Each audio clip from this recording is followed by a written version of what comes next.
बहुत समय पहले एक हरे भरे जंगल में दो शक्तिशाली राज्य बसे थे। एक था चूहों का राज्य और दूसरा था खरगोशों का राज्य। दोनों अपने अपने तरीके से खुश थे, लेकिन समय के साथ उनकी आबादी बढ़ने लगी और जंगल की जमीन कम पड़ने लगी।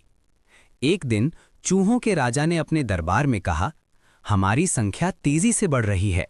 अगर हमें ताकतवर बनना है तो हमें जंगल का और हिस्सा अपने राज्य में मिलाना ही होगा। उधर खरगोशों के राजा ने भी ऐलान किया, घास के मैदान हमारा जीवन है, बिना विस्तार के हमारा भविष्य सुरक्षित नहीं है।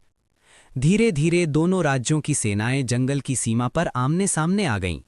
हवा में तनाव था, आंखों में गुस्सा था और जंगल में शांति टूटने लगी। रात होते ही चूहों ने अपनी चाल चली। वे जमीन के नीचे गुप्त सुरंगें बनाकर खरगोशों के इलाके में घुस गए। सुबह जब खरगोशों को पता चला तो उन्होंने तुरंत पलटवार किया। तेज दौड़, ऊंची छलांग और पूरी ताकत के साथ उन्होंने चूहों के अनाज भंडार पर कब्जा कर लिया। लड़ाई बढ़ती चली गई। जंगल की हरियाली खत्म होने लगी, घास उजड़ गई और छोटे जानवर डरकर इधर-उधर भागने लगे। अब ये लड़ाई जीत की नहीं, विनाश की बन चुकी थी।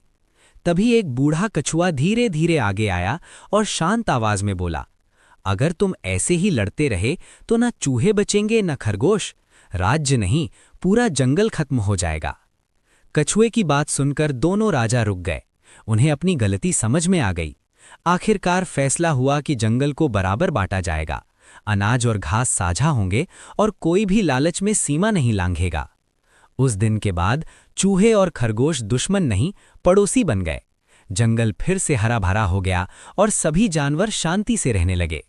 सीख यही है, लालच से लड़ाई होती है लेकिन समझदारी से शांति आती है। पर सभी जानवर अभी भी रो रहे थे, क्योंकि चैनल को लाइक और सब्सक्राइब नहीं किया।